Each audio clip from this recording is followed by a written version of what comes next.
Start हो गया।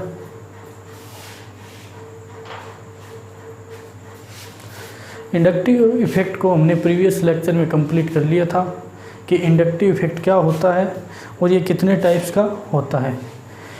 इसका थोड़ा मैं ब्रीफ रिव्यू आपको दे देता हूँ। इंडक्टिव इफेक्ट 2 टाइप्स का होता है, प्लस आई इफेक्ट और minus I effect. Plus I effect carbon चैन में इलेक्ट्रॉन डेंसिटी को इंक्रीज करता है और माइनस आई इफेक्ट कार्बन चैन में इलेक्ट्रॉन डेंसिटी को डिक्रीज करता है। ठीक है, और ये इंडक्टिव इफेक्ट हमें इलेक्ट्रॉन के डिस्प्लेसमेंट के बारे में बताता है कार्बन चैन में। Plus I effect alkyl group, all negative charge species और आइसोटोप्स ऑफ हाइड्रोजन के द्वारा दर्शाया जाता है। और minus I effect positive charge species जिसके अंदर क्या होते हैं, वैकेंट ऑर्बिटल प्रेजेंट रहते हैं, और न्यूट्रल स्पीसीज जिसके अंदर वैकेंट ऑर्बिटल प्रेजेंट रहते हैं। और एल्केन एंड एल्काइंस के द्वारा क्या किया जाता है, माइनस आई इफेक्ट शो किया जाता है। प्लस आई इफेक्ट इलेक्ट्रोनेगेटिविटी के इन्वर्सली प्रोपोर्शनल होता है, क्योंकि प्लस आई क्या करता है, इलेक्ट्रॉन डेंसिटी को डोनेट करता है। अगर इलेक्ट्रोनेगेटिविटी क्या है, ज़्यादा है, इलेक्ट्रोनेगेटिविटी ज़्यादा है, इसका मतलब डोनेशन क्या होगा वहाँ पर, कम होगा। तो प्लस आई इफेक्ट क्या होगा, इलेक्ट्रोनेगेटिविटी के इन्वर्सली प्रोपोर्शनल होगा। और माइनस आई इफेक्ट इलेक्ट्रोनेगेटिविटी के डायरेक्टली प्रोपोर्शनल होता है, क्योंकि माइनस आई इलेक्ट्रॉन विथड्रॉइंग ग्रुप के द्वारा दर्शाया जाता है, और जिसकी इलेक्ट्रोनेगेटिविटी जितनी ज़्यादा होगी उसके द्वारा माइनस आई इफेक्ट को उतना ही ज़्यादा शो किया जाएगा। इतना हमने प्रीवियस लेक्चर में देख लिया था। अब हम इसके एप्लीकेशन पार्ट को कंटिन्यू करते हैं कि इंडक्टिव इफेक्ट्स की एप्लीकेशंस क्या होती है, कहाँ कहाँ पर इसका यूज़ किया जाता है, इस इफेक्ट का यूज़ करके हम क्या क्या दर्शा सकते हैं। तो चलिए इसके एप्लीकेशंस पोर्शन को शुरू करते हैं।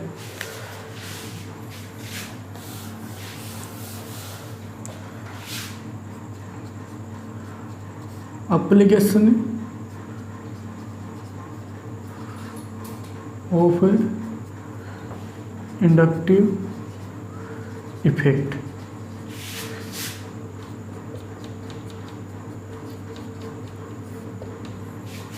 एप्लीकेशंस पार्ट को स्टडी करते हैं।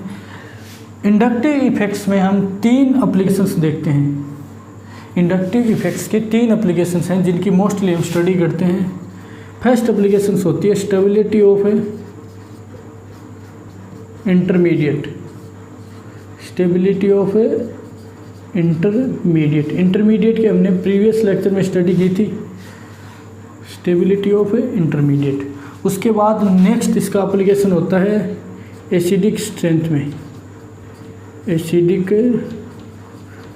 स्ट्रेंथ में। और जो इसका लास्ट एप्लीकेशन है वो होता है बेसिक स्ट्रेंथ में। किसी भी मॉलिक्यूल की बेसिक स्ट्रेंथ को डिफाइन करने के लिए इसका यूज़ किया जाता है, और एसिडिक स्ट्रेंथ में और इंटरमीडिएट में। इंटरमीडिएट हमने 3 प्रकार के इंटरमीडिएट की स्टडी की थी। एक तो होता है कार्बोकेटाइन, सेकंड होता है फ्री रेडिकल, और उसके बाद होता है कार्बो एनायंस। इंटरमीडिएट तो 3 और होते हैं, कार्बिन होता है, नाइट्रीन होता है, बेंजाइन होता है, लेकिन हमको इस चैप्टर में इसी इंटरमीडिएट की स्टडी करनी है सिर्फ। ठीक है, तो सबसे पहले हम स्टार्ट करते हैं स्टेबिलिटी ऑफ इंटरमीडिएट। ये एप्लीकेशंस करेंगे, उसके बाद ये, और उसके बाद करेंगे लास्ट में ये एप्लीकेशन बेसिक स्ट्रेंथ करेंगे। सबसे पहले हम स्टार्ट करेंगे स्टेबिलिटी ऑफ इंटरमीडिएट, और इंटरमीडिएट में भी हम सबसे पहले स्टार्ट करेंगे कार्बोकेटाइन्स की स्टेबिलिटी। चलिए तो फिर स्टार्ट करते हैं स्टेबिलिटी ऑफ कार्बोकेटाइन्स।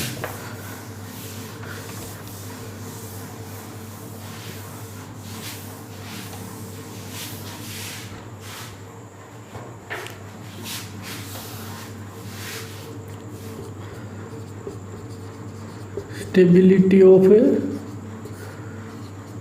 कार्बोकेटाइन यानी कार्बोकेटाइन का स्थायित्व है।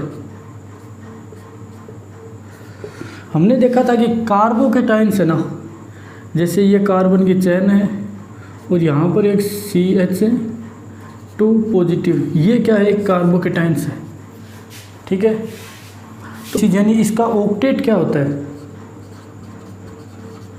ऑक्टेट इसका इनकम्प्लीट होता है। कोई भी मॉलिक्यूल या कोई भी स्पीशीज़ हो जिसका ऑक्टेट इनकम्प्लीट होता है वो क्या होती है, अनस्टेबल होती है। और अनस्टेबिलिटी से वो क्या करना चाहती है, स्टेबिलिटी गेन करना चाहती है। तो वो क्या करेगी, अगर यहाँ पर कोई इलेक्ट्रॉन डोनेटिंग ग्रुप जुड़ जाए, इलेक्ट्रॉन डोनेटिंग ग्रुप यानी जो इलेक्ट्रॉन डेंसिटी को डोनेट करता है कार्बन चेन में, अगर यहाँ पर कोई इलेक्ट्रॉन डोनेटिंग ग्रुप जुड़ जाए तो वो यहाँ पर क्या करेगा, इलेक्ट्रॉन डेंसिटी कार्बन चेन में इंक्रीज करेगा और कुछ ना कुछ यहाँ पर भी इलेक्ट्रॉन डेंसिटी आएगी। ये इलेक्ट्रॉन डेंसिटी यहाँ पर जाएगी तो इस पॉजिटिव चार्ज को क्या करेगी, कम करेगी। ठीक है, ये इलेक्ट्रॉन डेंसिटी इस पॉजिटिव चार्ज को कम करेगी तो इसकी स्टेबिलिटी क्या होगी, इंक्रीज होगी। ठीक है, और इलेक्ट्रॉन डोनेटिंग ग्रुप इसके द्वारा कौन सा इफेक्ट शो किया जाता है, प्लस आई, यानी प्लस आई का मतलब होता है कार्बन चेन में इलेक्ट्रॉन डेंसिटी को डोनेट करता है। लेकिन अगर यहाँ पर मैं कोई भी इलेक्ट्रॉन विड्रॉइंग ग्रुप जोड़ दूँ, जैसे ये पॉजिटिव चार्ज है, कार्बोकेटाइन अपने पास है, वही सेम कार्बोकेटाइन है, लेकिन यहाँ पर मैं इलेक्ट्रॉन विड्रॉइंग ग्रुप जोड़ दिया, यहाँ पर इलेक्ट्रॉन विड्रॉइंग ग्रुप जोड़ दिया, यहाँ पर था electron donating group. Electron withdrawing group क्या करता है, कार्बन चेन से इलेक्ट्रॉन डेंसिटी को गेन करता है। ये यहाँ से इलेक्ट्रॉन डेंसिटी को गेन करेगा, यहाँ पर पहले से पॉजिटिव चार्ज है, इसका ऑक्टेट तो पहले से इनकम्प्लीट है और इलेक्ट्रॉन डेंसिटी यहाँ से क्या हो रही है, कम हो रही है, यानी इसका ऑक्टेट और ज़्यादा इनकम्प्लीट हो रहा है, यानी इसकी स्टेबिलिटी क्या हो रही है, कम हो रही है, क्योंकि पहले से इस पर पॉजिटिव चार्ज है और इलेक्ट्रॉन विड्रॉइंग ग्रुप और जोड़ दिया, ये भी इससे क्या कर रहा है, इलेक्ट्रॉन डेंसिटी खींच रहा है। तो इस पर पार्शियल पॉजिटिव चार्ज बहुत ज़्यादा बढ़ रहा है और पॉजिटिव चार्ज बहुत ज़्यादा बढ़ने की वजह से इसकी स्टेबिलिटी क्या हो रही है, इंक्रीज हो रही है। और इलेक्ट्रॉन विड्रॉइंग ग्रुप के द्वारा जो इफेक्ट शो किया जाता है वो शो किया जाता है माइनस आई इफेक्ट शो किया जाता है। तो यहाँ से एक कंक्लूजन निकल के आता है कि stability of carbocation, stability of a carbocation is directly proportional to, directly proportional होता है इलेक्ट्रॉन डोनेटिंग ग्रुप के, और इस इन्वर्सली प्रोपोर्शनल होता है इलेक्ट्रॉन विड्रॉइंग ग्रुप के। ठीक है, अगर बात करें इलेक्ट्रॉन डोनेटिंग ग्रुप, तो इलेक्ट्रॉन डोनेटिंग ग्रुप के द्वारा कौन सा इफेक्ट शो किया जाता है, प्लस आई, प्लस आई के डायरेक्टली प्रोपोर्शनल होगा। अगर कोई यहाँ पर इलेक्ट्रॉन डोनेटिंग ग्रुप जुड़ेगा तो वो क्या करेगा, इसको ऑक्टेट को कंप्लीट करने की कोशिश करेगा, इस चेन में कुछ इलेक्ट्रॉन डेंसिटी इंक्रीज करेगा तो यहाँ पर पॉजिटिव चार्ज क्या होगा, कम होगा। अगर पॉजिटिव चार्ज कम होगा तो इसकी स्टेबिलिटी इंक्रीज होगी। लेकिन यहाँ पर क्या होता है, यहाँ पर पॉजिटिव चार्ज है, साथ में यहाँ पर क्या जोड़ दिया हमने, इलेक्ट्रॉन विड्रॉइंग ग्रुप और जोड़ दिया। इस पर पहले से पॉजिटिव चार्ज है और इस कार्बन चेन से इलेक्ट्रॉन विड्रॉइंग ग्रुप और इलेक्ट्रॉन डेंसिटी क्या कर रहा है, अपनी तरफ खींच रहा है, तो ये पॉजिटिव चार्ज और ज़्यादा बढ़ जाएगा। और कोई भी स्पीशीज़ पर अगर चार्ज ज़्यादा बढ़ता है तो वो अनस्टेबिलिटी की तरफ जाती है, तो ये और ज़्यादा क्या हो जाएगा, अनस्टेबल हो जाएगा। यानी stability of carbocation directly proportional होगी इलेक्ट्रॉन डोनेटिंग ग्रुप के और इन्वर्सली प्रोपोर्शनल होगी इलेक्ट्रॉन विड्रॉइंग ग्रुप के।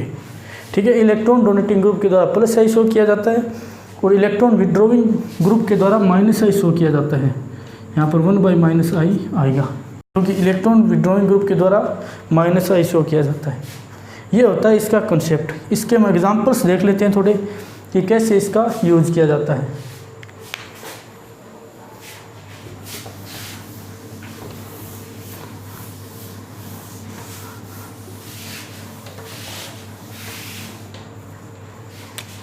एग्जाम्पल देखते हैं।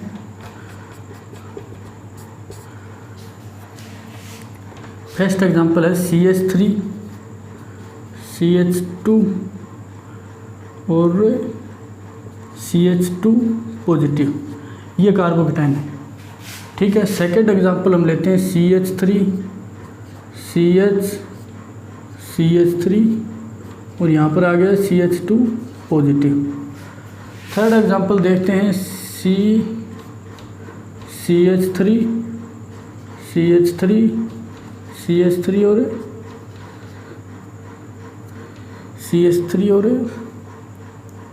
CH2 positive. ये दिए हुए हैं आपको 3 मॉलिक्यूल P, Q और R। इसकी आपको स्टेबिलिटी ऑर्डर बताना है, स्टेबिलिटी ऑर्डर। सबसे हमें क्या देखना है, इंडक्टिव इफेक्ट देखना है। तो यहाँ पर ये कार्बोकेटाइंस है CH2 पॉजिटिव, यहाँ पर भी CH2 पॉजिटिव और यहाँ पर भी CH2 पॉजिटिव। ये ग्रुप इसके साथ क्या हुआ है, जुड़ा हुआ है, ठीक है।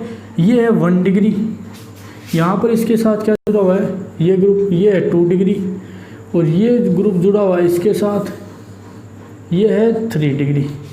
समझ में आ गया, ये क्या है 3 डिग्री। अब हम देखते हैं कि यहाँ पर सिर्फ ये चेन है, यहाँ इलेक्ट्रॉन डेंसिटी इंक्रीज करती है, यानी यहाँ पर इस CH3 के एक हाइड्रोजन को रिप्लेस करके हमने CH3 जोड़ दिया, इसलिए यहाँ पर क्या आ गया, CH2 और एक CH3 आ गया। यहाँ पर सिर्फ एक CH3 इस कार्बन को इलेक्ट्रॉन डेंसिटी डोनेट करता है और ये आगे डोनेट करता है। इस कार्बन पर एक तो ये CH3 इलेक्ट्रॉन डेंसिटी डोनेट करता है और एक ये CH3 इलेक्ट्रॉन डेंसिटी डोनेट करता है, यानी यहाँ पर इलेक्ट्रॉन डेंसिटी ये इसकी अपेक्षा ये क्या करेगा, इलेक्ट्रॉन डेंसिटी को ज़्यादा डिनोट करेगा इस CH2 पॉजिटिव को।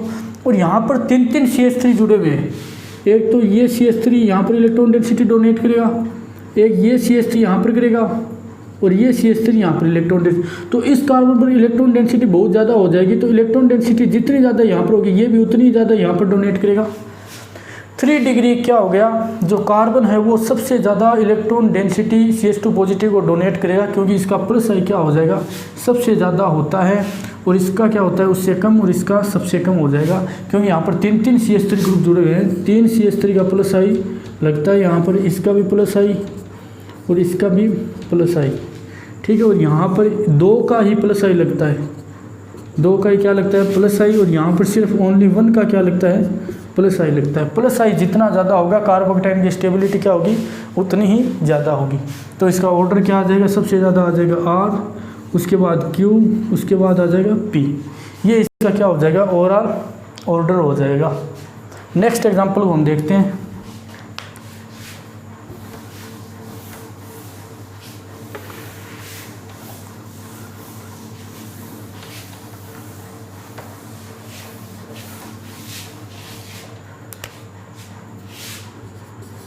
नेक्स्ट एग्जांपल देखते हैं कि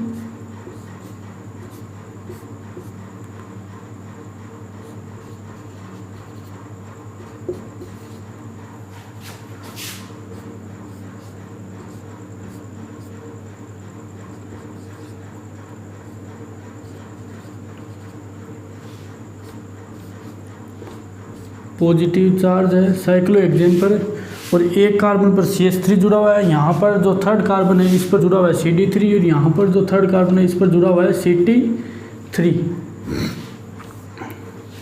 और यहाँ पर है ओनली साइक्लोहेक्सेन, इसके ऊपर कुछ नहीं जुड़ा हुआ है। इसका आपको स्टेबिलिटी ऑर्डर बताना है PQRS।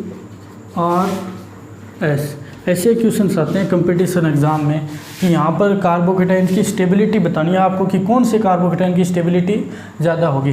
तो मैंने आपको बताया था कि जो CH3, CD3 और CT3 जो आइसोटोप ऑफ हाइड्रोजन होते हैं उनके द्वारा कौन सा इफेक्ट शो किया जाता है, प्लस आई इफेक्ट शो किया जाता है। इसके द्वारा कौन सा शो करेगा, ये प्लस आई इफेक्ट शो करेगा और ये भी कौन सा इफेक्ट शो करेगा, प्लस आई, और ये भी क्या करेगा, प्लस आई इफेक्ट शो करेगा। यहाँ पर क्या है, दोनों हाइड्रोजन प्रेजेंट हैं और हाइड्रोजन के द्वारा ना ही तो प्लस आई शो किया जाता है ना ही माइनस आई शो किया जाता है, ठीक है। तो प्लस आई प्लस आई प्लस आई तीनों क्या कर रहे हैं, यहाँ पर इलेक्ट्रॉन डेंसिटी डोनेट करें, इस पॉजिटिव चार्ज को क्या कर रहे हैं, कम कर रहे हैं। यहाँ पर कोई प्लस आई नहीं लग रहा है, इन तीनों पर प्लस आई लग रहा है, ठीक है। तो प्लस आई लग रहा है तो ये तीनों तो इलेक्ट्रॉन डेंसिटी इसकी अपेक्षा क्या करेंगे, कम करेंगे। तो इन तीनों की स्टेबिलिटी इससे तो क्या हो जाएगी, ज़्यादा हो जाएगी। PQR की स्टेबिलिटी S से तो ज़्यादा हो जाएगी क्योंकि इन पर क्या है, प्लस आई इफेक्ट है, यहाँ पर कोई प्लस आई और माइनस आई नहीं लगा हुआ है। अब इसमें देखते हैं CH3, CD3 और CT3 में किसका प्लस आई ज़्यादा होता है। हमने देखा था कि कार्बन है और यहाँ पर क्या है, हाइड्रोजन है, उसके बाद ड्यूटेरियम है, उसके बाद क्या है, ट्राइटियम है। सबसे कम डिस्टेंस कार्बन और ट्राइटियम की होती है, इसलिए इसका प्लस आई सबसे ज़्यादा होता है और उसके बाद इसका होता है और इसके बाद इसका। सबसे कम प्लस आई इसका होता है CH3 का, उसके बाद CD3 का, उसके बाद CT3 का। सबसे ज़्यादा CT3, उसके बाद CD3, उसके बाद CH3, क्योंकि इसकी डिस्टेंस क्या होती है, ज़्यादा होती है और डिस्टेंस के साथ इंडक्टिव इफेक्ट कम होता जाता है। तो यहाँ पर सबसे ज़्यादा इलेक्ट्रॉन डेंसिटी कौन डोनेट करेगा, Ct3 सबसे ज़्यादा इलेक्ट्रॉन डेंसिटी डोनेट करेगा, तो सबसे ज़्यादा पॉजिटिव चार्ज को कम करेगा, और ये उसके बाद और ये लास्ट में, ठीक है। तो इसका ऑर्डर आ जाएगा स्टेबिलिटी का, सबसे ज़्यादा स्टेबल होगा R, उसके बाद कौन होगा Q, उसके बाद होगा P, फिर हो जाएगा S। ये इसका क्या आ जाएगा, स्टेबिलिटी ऑर्डर आ जाएगा, ठीक है। ओवरऑल ऑर्डर ये है इसका, ओवरऑल ऑर्डर ये इसका क्या आ जाएगा, आंसर आ जाएगा। नेक्स्ट क्वेश्चन देखते हैं।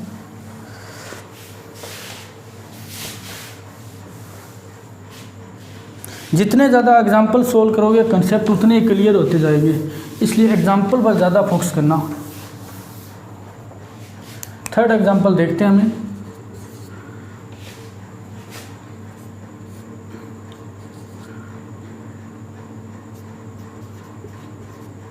ये यहाँ पर जुड़ा हुआ है कार्बोकेटाइन है, यहाँ पर जुड़ा हुआ है NO2, यहाँ पर जुड़ा हुआ है साइनाइड, और पॉजिटिव चार्ज यहाँ पर जुड़ा हुआ है डबल बॉन्ड CH2, और पॉजिटिव चार्ज और ट्रिपल बॉन्ड CH, ठीक है। ये आपके पास कार्बोकेटाइन है P Q R S, ठीक है। ये आपको 4 कार्बोकेटाइन दिए हुए हैं, इनको आपका स्टेबिलिटी का ऑर्डर बताना है। तो सबसे पहले देखते हैं कि ये जो इसके साथ सब्स्टिट्यूएंट जुड़े हुए हैं इनका कौन सा प्लस आई शो करते हैं या माइनस आई इफेक्ट शो करते हैं। NO2 कौन सा इफेक्ट शो करता है, माइनस आई। साइनाइड कौन सा इफेक्ट शो करता है, माइनस आई। CH डबल बॉन्ड CH2 कौन सा इफेक्ट शो करता है, माइनस आई। और ये CH ट्रिपल बॉन्ड CH कौन सा इफेक्ट शो करता है, माइनस आई।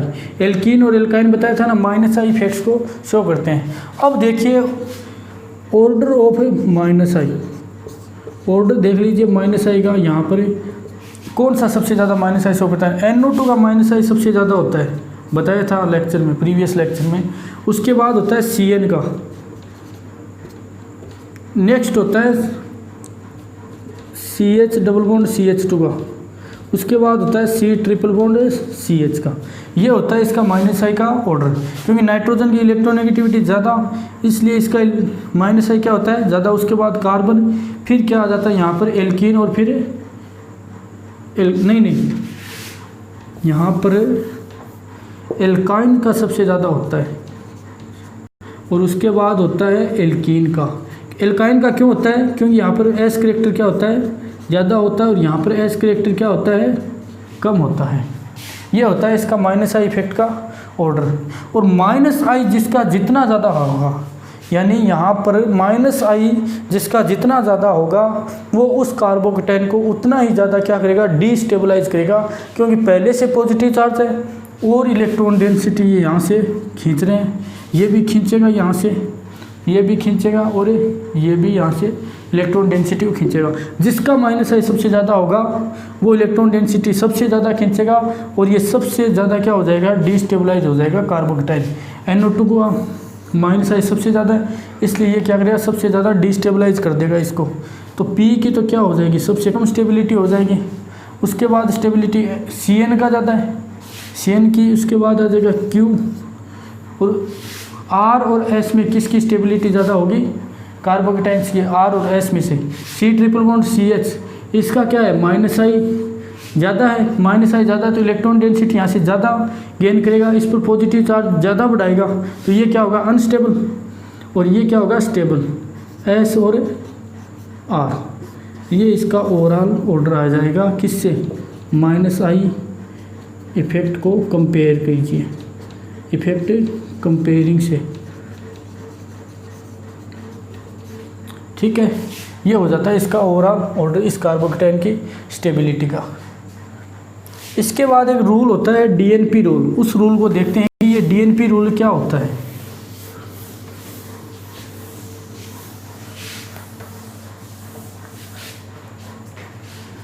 अब हम देखते हैं DNP रूल क्या होता है। DNP एक रूल होता है, DNP रूल। यहाँ पर डी का मतलब होता है डिस्टेंस, एन का मतलब होता है नंबर, और पी का मतलब होता है पावर। ठीक है, यानी डिस्टेंस, नंबर एंड पावर। इसको एक एग्जांपल के द्वारा समझते हैं। एग्जांपल लेते हैं कार्बोकेटाइंस का ही। पॉजिटिव चार्ज, यहाँ पर है फ्लोरीन,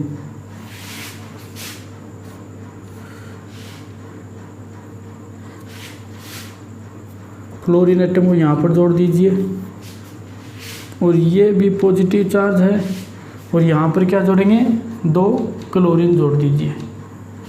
ठीक है, ये एग्जांपल मैंने आपको 2 एग्जांपल्स दिए हैं, इनके द्वारा हम स्टडी करेंगे कि डीएनपी रूल क्या होता है। फ्लोरीन का इफेक्ट कौन सा लगता है, -I, क्योंकि मोर इलेक्ट्रोनेगेटिव है।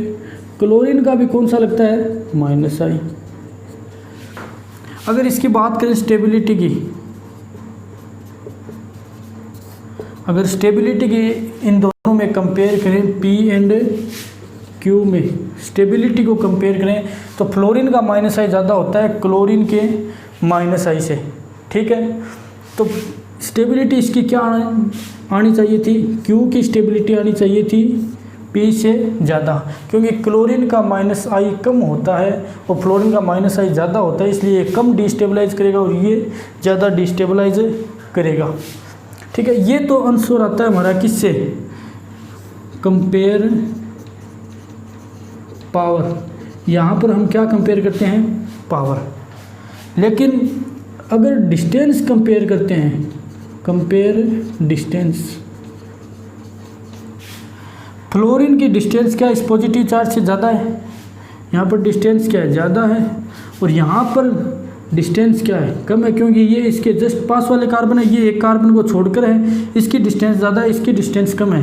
क्या पता ये दोनों Cl आपस में मिलकर -I लगा रहे हैं, ये दोनों आपस में मिलकर इसके जितना -I शो कर दें, इसका थोड़ी ना पता है। इसलिए यहाँ पर ये डीएनपी रूल दिया गया था कि यहाँ पर सबसे पहले अगर आपको स्टेबिलिटी का ऑर्डर देखना है तो सबसे पहले डिस्टेंस को देखें, उसके बाद नंबर कंपेयर करें, उसके बाद किसी भी ग्रुप की आप पावर देखें। तो सबसे पहले हम यहाँ पर देखेंगे, अगर इसका ऑर्डर दिखना है, right stability order, right stability order, तो सबसे पहले क्या करें, डिस्टेंस कंपेयर करें। फ्लोरीन की क्या होती है, -I ज़्यादा होता है, और क्लोरीन का -I क्या होता है, कम होता है। इसकी डिस्टेंस क्या है, डिस्टेंस ज़्यादा है, इसकी डिस्टेंस क्या है, कम है। इसकी डिस्टेंस ज़्यादा है तो यहाँ तक इसका -I क्या लगेगा, कम लगेगा, और इसका -I यहाँ तक ज़्यादा लगेगा। इसका -I कम लगेगा तो इलेक्ट्रॉन डेंसिटी को क्या करेगा, कम खींचेगा, और ये इलेक्ट्रॉन डेंसिटी को ज़्यादा खींचेगा, इसलिए स्टेबिलिटी P की ज़्यादा होगी Q से, P की ज़्यादा होगी Q से। ये आता है डिस्टेंस कंपेयर से। लेकिन सीधा ये आप डिस्टेंस को छोड़कर पावर को कंपेयर करने लग जाते हो ना, तो आंसर आएगा आपका, इसके रिवर्स आंसर आएगा, जो कि बिल्कुल गलत है। सबसे पहले देखा जाता है डिस्टेंस, उसके बाद नंबर, उसके बाद पावर। यहाँ पर ये दोनों डिस्टेंस में ही अलग हो गए, तो नंबर कहाँ पर देख रहे हैं, डिस्टेंस में इसका डायरेक्ट आंसर आ गया। अगर डिस्टेंस सेम हो जाती तो फिर देखते नंबर इसका। ठीक है, ये होता है डीएनपी रूल। नेक्स्ट रूल एक और है जो ब्रेड ने दिया था। ब्रेड ने एक रूल दिया था, उस रूल को और देख लेते हैं, फिर हमारा स्टेबिलिटी ऑफ कार्बोकेटाइंस का पोर्शन है वो क्या हो जाएगा, ख़त्म हो जाएगा। चलिए तो फिर देख लेते हैं bread rule. Bread rule, bread rule इसने क्या बताया था, इसने बताया था कि जो आपके पास साइक्लोहेक्सेन है, ये क्या है आपके पास है, साइक्लोहेक्सेन। इस साइक्लोहेक्सेन की ब्रिज हेड पोजीशन पर, ठीक है, ये क्या होते हैं, इसकी ब्रिज हेड पोजीशन होती है, यानी ये फर्स्ट और थर्ड फर्स्ट एंड थर्ड क्या है इसकी ब्रिज हेड पोजीशन है, ब्रिज हेड पोजीशन। ब्रेड ने बताया था कि जो साइक्लोहेक्सेन है इसकी ब्रिज हेड पोजीशन पर ना ही तो पॉजिटिव चार्ज पॉसिबल है, ना ही यहाँ पर कोई डबल बॉन्ड पॉसिबल है, और ना ही यहाँ पर कोई फ्री रेडिकल आ सकता है। क्यों नहीं आ सकता, इसको भी इसने एक्सप्लेनेशन किया था कि जो ब्रिज हेड पोजीशन है यहाँ पर पॉजिटिव चार्ज भी नहीं आ सकता, डबल बॉन्ड भी नहीं आ सकता, फ्री रेडिकल भी नहीं आ सकता। क्यों नहीं आ सकता इसको हम देखते हैं यहाँ पर कि क्यों नहीं आएगा। जैसे ये आपके पास साइक्लोहेक्सेन है, ये इसकी ब्रिज हेड पोजीशन हो गई, यहाँ पर मैं पॉजिटिव चार्ज लगाता हूँ, ठीक है। और फिर बनाते हैं फ्री रेडिकल, ये यहाँ पर फ्री रेडिकल है। फिर आता है डबल बॉन्ड, ठीक है। यहाँ पर अगर पॉजिटिव चार्ज है तो इसका हाइब्रिडाइजेशन क्या होगा, प्योर कंसेप्ट से इनका आंसर निकालेंगे। यहाँ पर अगर इस पॉजिटिव चार्ज है तो इसका हाइब्रिडाइजेशन हो जाएगा sp2, ठीक है। sp2 अगर इसका हाइब्रिडाइजेशन है तो sp2 के लिए जो बॉन्ड एंगल चाहिए होता है वो होता है 120 डिग्री, 120 डिग्री बॉन्ड एंगल चाहिए sp2 हाइब्रिडाइजेशन होने के लिए। और यहाँ पर भी क्या हो जाएगा, फ्री रेडिकल हाइब्रिडाइजेशन sp2, यहाँ पर भी बॉन्ड एंगल कितना चाहिए 120 डिग्री। अगर डबल बॉन्ड आता है तो भी बॉन्ड एंगल कितना चाहिए 120 डिग्री, क्योंकि हाइब्रिडाइजेशन क्या हो जाएगा sp2। और वैसे भी कार्बन पर हाँ 4 वैलेंसी है, इसकी कंप्लीट sp2 हाइब्रिडाइजेशन हो जाएगा और 120 डिग्री बॉन्ड एंगल चाहिए। तब यहाँ पर हमारा आंसर निकल कर आता है कि जो बॉन्ड एंगल 120 डिग्री चाहिए यहाँ पर ब्रिज हेड पोजीशन, वो वहाँ पर अवेलेबल नहीं हो पाता है, अवेलेबल नहीं हो पाता है। यहाँ पर भी अवेलेबल नहीं हो पाता है, यहाँ पर भी अवेलेबल नहीं हो पाता है due to angle strain, due to angle strain. इसलिए एंगल स्ट्रेन के कारण कौन ये तनाव आ जाता है इसमें, एंगल स्ट्रेन के कारण ये मॉलिक्यूल ब्रिज हेड वाले क्या हो जाते हैं, अनस्टेबल हो जाते हैं। अगर यहाँ पर पॉजिटिव चार्ज, फ्री रेडिकल और अगर पाई बॉन्ड आपने चिपका दिया है, हाँ नेगेटिव चार्ज आ सकता है, नेगेटिव चार्ज पॉसिबल है, नेगेटिव चार्ज पॉसिबल है। क्यों, क्योंकि अगर यहाँ पर नेगेटिव चार्ज है तो इसका हाइब्रिडाइजेशन हो जाएगा sp3। sp3 के लिए जो बॉन्ड एंगल चाहिए वो होता है 109 डिग्री 28 मिनट, और 109 डिग्री यहाँ पर क्या हो जाता है अवेलेबल हो जाता है। इसलिए नेगेटिव चार्ज यहाँ पर पॉसिबल है ब्रिज हेड पोजीशन पर, पॉजिटिव चार्ज, फ्री रेडिकल और double bond bridge head position पर पॉसिबल नहीं है, ठीक है। ये बताया था ब्रेज रूल ने, इसका एक एग्जांपल से द्वारा बता देता हूँ आपको।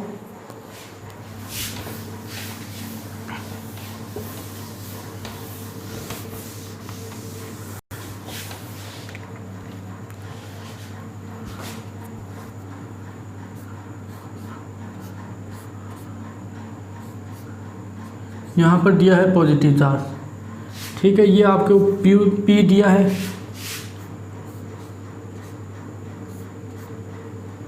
यहाँ पर ये पॉजिटिव चार्ज है, यहाँ पर कोई ब्रिज हेड पोजीशन नहीं है, और यहाँ पर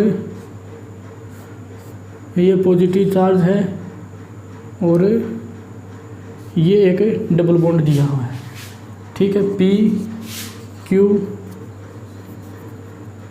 आर, इसका आपको स्टेबिलिटी का ऑर्डर पूछा है, कार्बोकेटाइंस की स्टेबिलिटी का ऑर्डर पूछा है यहाँ पर, ठीक है। तो सबसे पहले क्या देखते हैं, ये है bridge head compound, bridge head compound है, और यहाँ पर क्या आ गया पॉजिटिव चार्ज। अगर पॉजिटिव चार्ज आ गया तो ये क्या हो जाएगा, सबसे ज़्यादा अनस्टेबल हो जाएगा।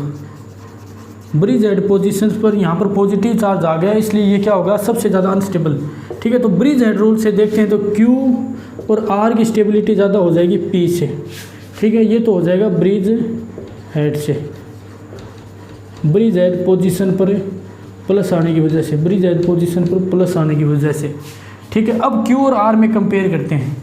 यहाँ पर क्या होता है कि sp2 हाइब्रिडाइजेशन होता है, यहाँ पर sp2 होता है। ये क्या है, एक तरह की एल्कीन है, डबल बॉन्ड आने की वजह से ये इन हो गया, एस करेक्टर बढ़ गया यहाँ पर, और एस करेक्टर अगर बढ़ जाएगा तो इलेक्ट्रोनेगेटिविटी क्या हो जाएगी, ज़्यादा हो जाएगी। इसलिए यहाँ से इलेक्ट्रॉन डेंसिटी खींचेगा। और यहाँ पर क्या है, sp3 हाइब्रिडाइजेशन है, यहाँ पर भी sp3 हाइब्रिडाइजेशन, इसलिए ये यहाँ पर इलेक्ट्रॉन डेंसिटी डोनेट करता है, जबकि ये यहाँ से खींचता है, इसलिए इसकी स्टेबिलिटी Q की R से ज़्यादा हो जाएगी। Q, R और P, ये क्या आ जाएगा, इसका ओवरऑल ऑर्डर आ जाएगा। यहाँ पर क्या आता है, S करेक्टर से, ये इसका ओवरऑल ऑर्डर आ जाता है। ठीक है, P Q R में Q R P इसका ऑर्डर हो जाएगा। और यहाँ पर हमारा कंप्लीट होता है स्टेबिलिटी ऑफ कार्बोकेटाइंस का पोर्शन। अगर कहीं पर डाउट है तो कमेंट बॉक्स में लिख देना। इसके बाद हम स्टार्ट करते हैं स्टेबिलिटी ऑफ फ्री रेडिकल।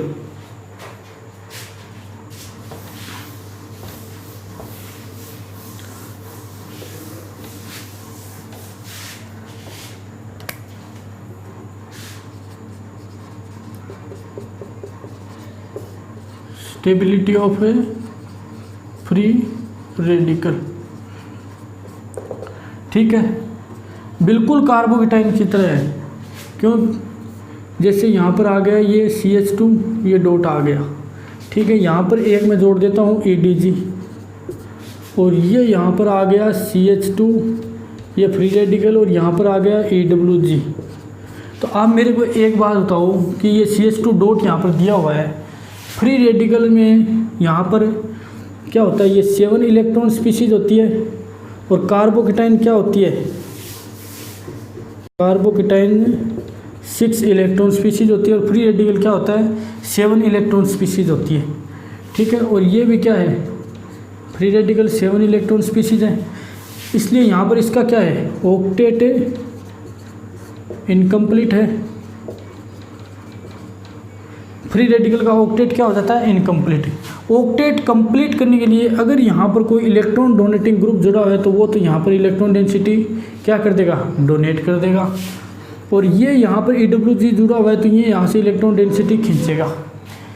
यहाँ पर ऑलरेडी इलेक्ट्रॉन डेंसिटी कम है, अगर इलेक्ट्रॉन डोनेटिंग ग्रुप जुड़ गया तो ये क्या करेगा, इस पर ऑक्टेट को कंप्लीट करेगा। ठीक है, तो ये तो क्या करेगा, इसकी स्टेबिलिटी, इलेक्ट्रॉन डोनेटिंग ग्रुप तो इसकी स्टेबिलिटी बढ़ाएगा।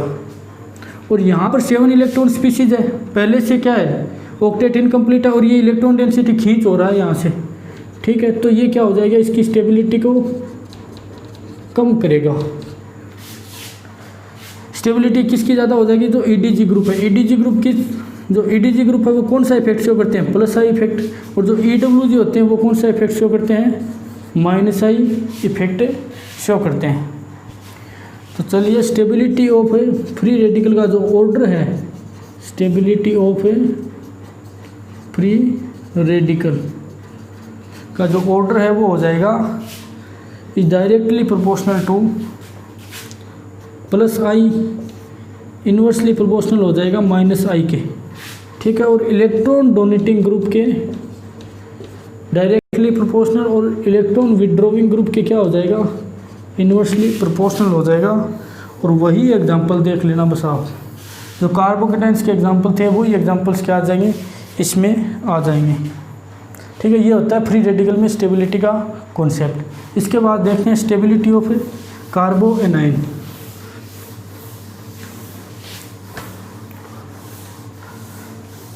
कार्बोकेटाइन 6 इलेक्ट्रॉन स्पीशीज होती है, और कार्बोएनाइंस होती है जिसका ऑक्टेट क्या होता है, कंप्लीट, और फ्री रेडिकल होती है 7 इलेक्ट्रॉन स्पीशीज। स्टेबिलिटी ऑफ कार्बोएनाइन, इसको कंपेयर करते हैं। जैसे आपके पास है CH2 नेगेटिव दिया हुआ है, और यहाँ पर जुड़ा है EDG ग्रुप, क्योंकि हमें सिर्फ माइनस आई और प्लस आई का इफेक्ट देखना है कि इंडक्टिव इफेक्ट की एप्लीकेशन जो है वो यहाँ पर कैसे यूज होता है। यहाँ पर भी CH2 माइनस है, यहाँ पर जुड़ा हुआ है EWG ग्रुप जुड़ा हुआ है। यहाँ पर माइनस चार्ज क्या है, प्रेजेंट है, यहाँ पर भी माइनस चार्ज प्रेजेंट है। अगर इस माइनस चार्ज को कोई भी ग्रुप अगर जुड़ा है जो ले यहाँ से, यानी यहाँ पर माइनस चार्ज को अगर कोई ग्रुप कम कर दे तो उसकी इलेक्ट्रॉन डेंसिटी यहाँ पर क्या हो जाएगी, कम हो जाएगी, यानी यहाँ पर चार्ज क्या हो जाएगा, कम हो जाएगा। ठीक है। चार्ज जितना कम हो जाएगा वो मॉलिक्यूल क्या हो जाएगा, उतना ही स्टेबल होता है। लेकिन यहाँ पर क्या होता है, CH2 नेगेटिव प्रेजेंट है, CH2 के ऊपर नेगेटिव चार्ज है, और ये क्या करता है, यहाँ पर इलेक्ट्रॉन डेंसिटी डोनेट करता है, यानी इस नेगेटिव चार्ज को और बढ़ा रहा है। अगर नेगेटिव चार्ज को यहाँ पर बढ़ा रहा है तो ये मॉलिक्यूल क्या हो जाएगा, अनस्टेबल हो जाएगा। सिर्फ आपको इफेक्ट देखना है। EWG क्या करता है, इस माइनस चार्ज को कम करता है, ठीक है। तो ये स्पीशीज माइनस चार्ज जितना कम होगा इसकी स्टेबिलिटी उतनी ज़्यादा इंक्रीज हो जाएगी। यहाँ पर ये EDG ग्रुप है, यहाँ पर माइनस चार्ज है, ये इस माइनस चार्ज को और बढ़ा रहा है, इसलिए ये इसकी स्टेबिलिटी को क्या कर देगा, कम कर देगा। अगर P और Q की स्टेबिलिटी के ऑर्डर को बात करें तो Q की स्टेबिलिटी ज़्यादा हो जाएगी P से, ठीक है। यानी stability of कार्बो anions, stability of कार्बो A9 is directly proportional हो जाएगी EWG, और इन्वर्सली प्रोपोर्शनल हो जाएगी EDG, ठीक है। EWG शो किया जाता है -I, और यहाँ पर जो EDG के द्वारा इफेक्ट शो किया जाता है वो होता है +I।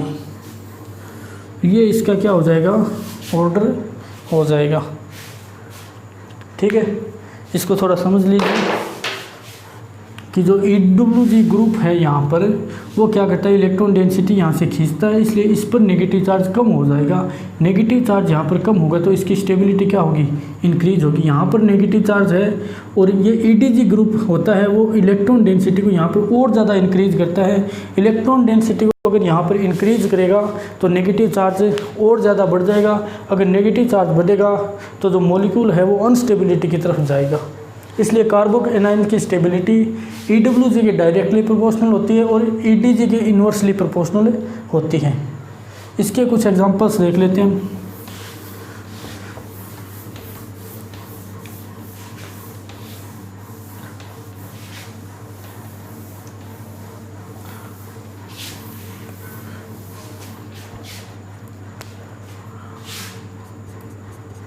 एग्जांपल देख लेते हैं इसके।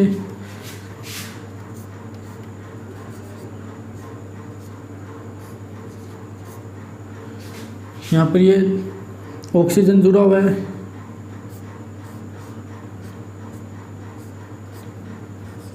नेगेटिव चार्ज, और यहाँ पर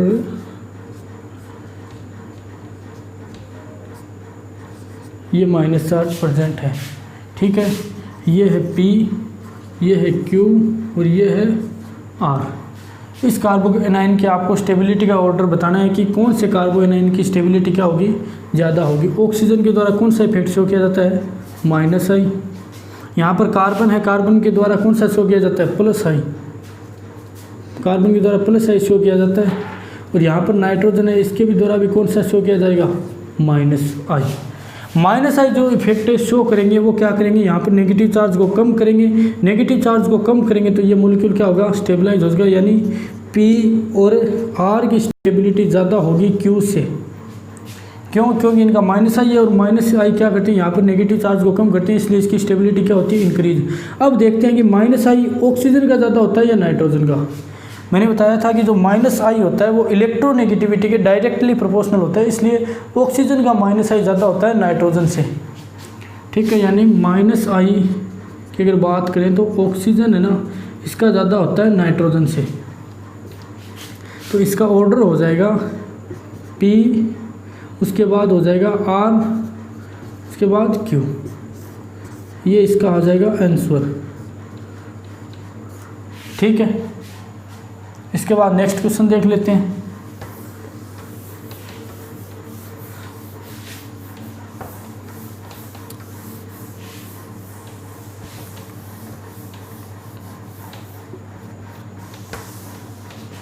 नेक्स्ट क्वेश्चन देखते हैं।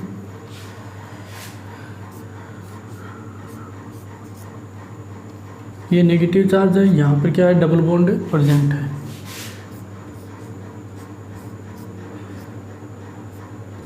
यहाँ पर भी दो डबल बॉन्ड हैं, यहाँ पर 3 डबल बॉन्ड प्रेजेंट हैं, ठीक है। और यहाँ पर एक भी डबल बॉन्ड प्रेजेंट नहीं है, ये सिर्फ इस प्रकार है।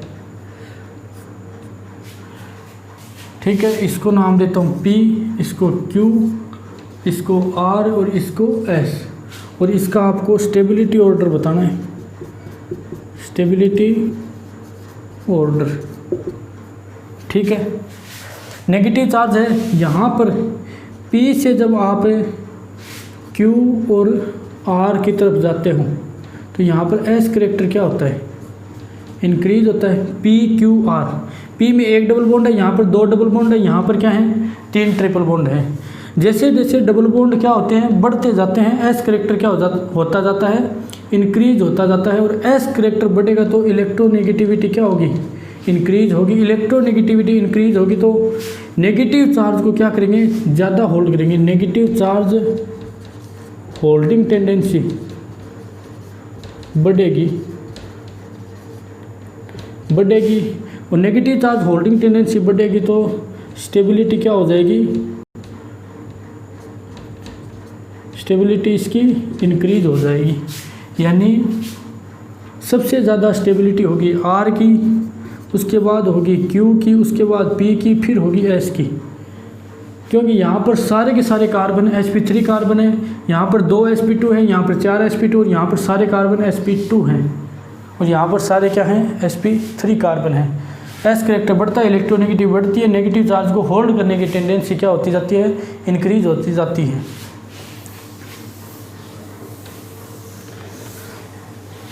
अब हमारा इंटरमीडिएट की जो स्टेबिलिटी का पोर्शन है वो क्या हो गया, खत्म हो